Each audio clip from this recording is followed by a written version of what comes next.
Prel! Tawag ka, Prel. Prel, tawag ka.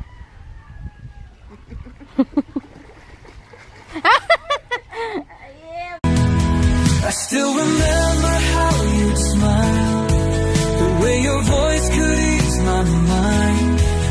Though the world has changed somehow, you still live in me right now.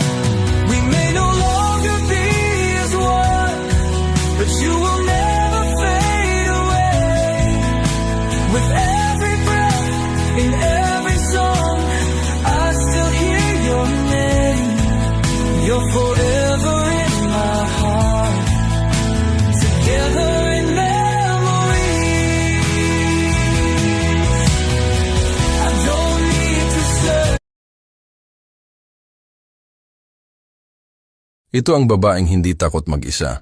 Kapag ang babae ay marunong sa buhay at madiskarte, hindi yan takot na maiwan ng lalaki. Dahil kaya niyang dalhin ang sarili niya.